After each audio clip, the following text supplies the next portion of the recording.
Hello everyone, welcome to CLAT prep. आज है 7 नवंबर 2024 और जैसा कि आपको पता है कि हम डेली न्यूज एनालिसिस करते हैं, उनका फैक्चुअल एनालिसिस करते हैं, उसके बाद 20 क्वेश्चंस की प्रैक्टिस करते हैं। तो चलिए उसी सीक्वेंस को कंटिन्यू करते हैं। आज का पहला क्वेश्चन हमारे सामने, on which day world tsunami awareness day was celebrated recently. किस दिन वर्ल्ड सुनामी अवेयरनेस डे बनाया गया। जैसे आज कौन सा डे है, तो आज है हमारा इंडिया या नेशनल कैंसर अवेयरनेस डे के नाम से बनाया जाता है 7 नवंबर को। तो पूछा गया है कि किस दिन को वर्ल्ड सुनामी अवेयरनेस डे के नाम से बनाया जाता है। याद रखना, जो सुनामी वर्ड है ना, सुनामी है ना, टाइफून, सुनामी है ना, आपका साइक्लोन है ना, विली विली, आपका हर्रिकेन, आपका टोरपेडो, ठीक है।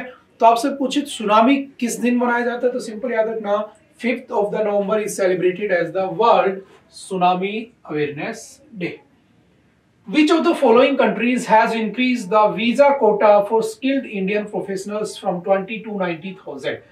किस कंट्री ने हमारे यहाँ पर जो स्किल्ड इंडियन है उनका जो कोटा है वो 20,000 से 90,000 बढ़ा दिया है वीजा का। वो किस देश ने किया है, तो सिंपल याद रखना जर्मनी।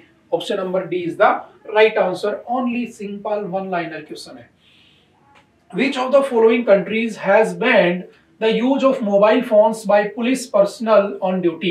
किस कंट्री ने पुलिस पर्सनल के द्वारा मोबाइल यूज किया जाता है ड्यूटी के दौरान, उसको बैन कर दिया? तो आपका जिम्बाब्वे ने उसको बैन कर दिया, ठीक है। उसके बाद चलते नेक्स्ट।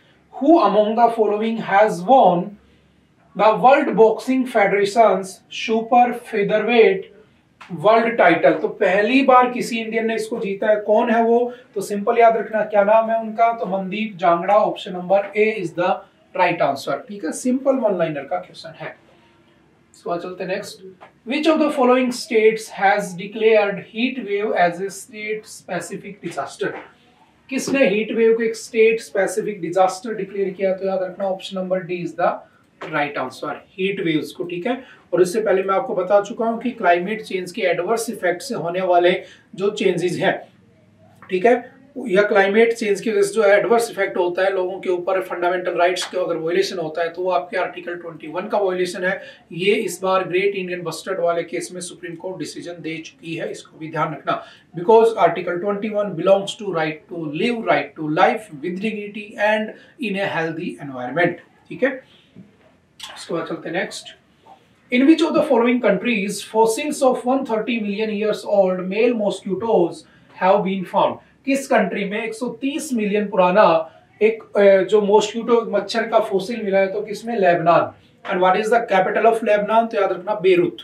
और लेबनान अभी इजराइल हिमास वाले में भी न्यूज में था, हम काफी बार पढ़ भी चुके हैं, ठीक है। तो सिंपल से याद रखना। Where has the orchid species Gastodia lohitnis has been discovered among the following? कहां पर वो डिस्कवर की गई? तो याद रखना simple option number D is the right answer, Arunachal Pradesh, ठीक है। और आपका जो अरुणाचल प्रदेश है वही क्या, याद रखना। अगर आपसे पूछे पॉपुलेशन डेंसिटी के बारे में, तो पॉपुलेशन डेंसिटी भारत की है 282% पर किलोमीटर स्क्वायर एरिया या पर square kilometre area. But population density of Delhi is highest with 11297% पर kilometre square and the population density of the Arunachal Pradesh is the सबसे क्या है, वो सबसे लीस्ट पॉपुलेशन डेंसिटी है वहां की, ठीक है। कितनी? 17% पर किलोमीटर स्क्वायर, तो वो भी ध्यान रखना। नेक्स्ट है, who among the following has been elected as the third director general of the ISA international solar alliance? देखो अभी आपको पता है जो आपका टारगेट ईयर है 2070 ना, कार्बन एमिशन 0 कर देना है, कार्बन न्यूट्रल हो जाना है। उसका जो टारगेट ईयर उसको अचीव करने के लिए हम ग्लोबल बायोफ्यूल्स अलायंस करके बैठे हैं, ठीक है। रीन्यूएबल एनर्जी रिसोर्सेज के ऊपर डिपेंड होना चाहते हैं। इससे पहले 2015 में याद रखना, 2015 में उस समय वर्ल्ड को लगता था सबसे अच्छा सोर्स क्या है रीन्यूएबल एनर्जी रिसोर्सेज का, तो वो है सोलर, सन की जो एनर्जी है। तो पहली बार क्या हुआ था? फर्स्ट इंटरनेशनल सोलर अलायंस का फॉर्मेशन हुआ, पहली बार ये सब हुआ। और कहां पर हुआ इंटरनेशनल सोलर अलायंस? तो याद रखना इसका हेडक्वार्टर कहां पे है, तो गुरुग्राम। कहां पे बनाया गया इसका हेडक्वार्टर? गुरुग्राम में, गुड़गांव में, ठीक है। कब बना था? 2015 में। इसका तीसरा डायरेक्टर जनरल अभी इलेक्ट किया गया है, वो कौन आपसे पूछा है? तो option number A Ashish Khanna is the right answer. Simple one liner का याद रखना, ठीक है। अभी नेपाल ने इसको सबसे लेटेस्ट ज्वाइन किया, ये भी आपको पता है। In the recent new guidelines of the Supreme Court, Rajasthan has been given the target of ending child marriage। ये हमने पढ़ा था कि जो राजस्थान है, देखो सबसे ज्यादा चाइल्ड मैरिज कहां पर होती है, तो याद रखना आपके वेस्ट बंगाल में 43%, राजस्थान में 33 से लगभग 25% के ऊपर ये डाटा आके गिर चुका है। ठीक है, तो अभी सुप्रीम कोर्ट ने गाइडलाइन जारी की है कि भाई हमें चाइल्ड मैरिज को खत्म करना है। चाइल्ड मैरिज मतलब आपने पढ़ा होगा जुवेनाइल जस्टिस एक्ट 2015, पोक्सो 2012, ठीक है, जो आपका prevention of child marriage act कब आया था 2006। आप 18 साल से कम उम्र में शादी नहीं कर सकते, चाइल्ड मैरिज में काउंट होता है। फीमेल की 18 और मेल की 21 ईयर एज बताई गई है। पहला स्टेट जिसने इसको बढ़ाकर 21 साल करने की बात की वो हिमाचल प्रदेश, ये भी याद रखना। ठीक है, तो कौन सा टारगेट ये दिया गया राजस्थान को कि तुम्हें अपने यहाँ पर चाइल्ड मैरिज को खत्म कर देना है, एलिमिनेट कर देना है, तो कौन सा ईयर है 2030। Option number A is the right answer. Simple one liner में याद रखना। Where among the following has शिल्प समागम मेला 2024 started? आपका जो शिल्प समागम मेला है 2024 कहां पर स्टार्ट किया गया, तो सिंपल याद रखना New Delhi. Option number B is the right answer. Next question आता है हमारा, external affairs minister Jaishankar has release the book friends India's closest strategic partners, written by whom among the following? किसने लिखी है इंडियाज क्लोजेस्ट स्ट्रेटेजिक पार्टनर्स, तो simple याद रखना option number C Shriram Chaulia is the right answer. तो अगर मैं कहूं कि इसका राइट आंसर कौन सा हो जाएगा, तो राइट आंसर हो जाएगा Shriram Chaulia. Option number C is the right answer. Simple one liner में याद। Which of the following states has the chief ministers? Which of the following states chief minister has launched the Deepam 2.0 free cylinder scheme? जो cylinder बांटे जाते हैं उसके लिए scheme आई है दीपम 2, किसने लॉन्च की है, तो सिंपल याद रखना option number B Andhra Pradesh is the right answer.